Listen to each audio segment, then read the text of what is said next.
Okay, let's put the camera on because you can't see me. So, I'm Alan Solarsh, master trader, ambassador of FBS.com. And what am I doing? I'm cooking dinner as well as trading. So let's show you the chart and let's check what's happening on the chart. So as you can see, it's very interesting times with this war, pending war with the US, UK, France, Germany wanting to get involved. Who knows what's going to go on there? But let's talk technicals. So what we have on the chart is we have a bearish pennant. I'll draw it for you, okay? It is a bearish pennant. It's a falling wedge. And I don't use this technology. I use candlestick analysis and moving averages. So what am I seeing? I'm seeing that we're still south.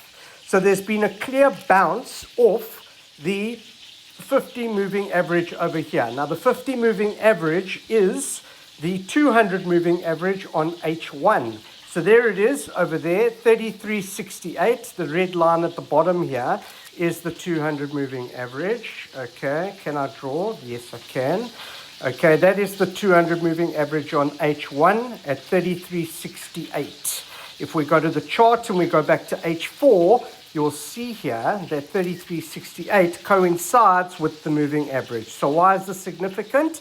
Because these are the moving averages that the institutions trade off, as well as their order blocks. So these three lines here, let me cancel that. These three lines here is an order block. Where does it come from? It comes from this area here, which is where there were institutional demand, and then there is a fair value gap going up to here.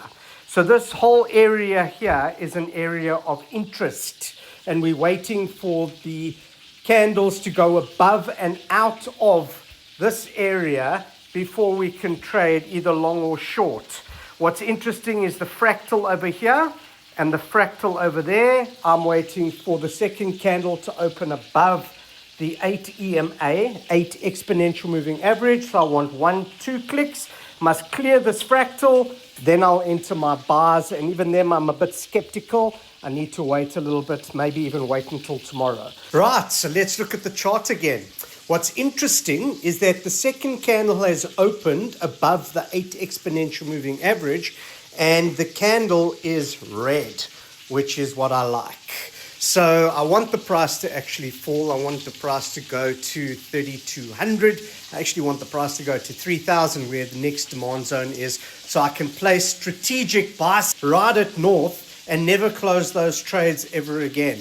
So, or unless the institutions change the direction and COT data is saying that they are shorting gold, which isn't happening right now. The institutions are saying that they are quite bullish on gold at the moment. So we're hoping to see $5,000 in gold, but we'll see what happens. So like and subscribe and comment on the video, and then I'll see you on my next video. Cheers.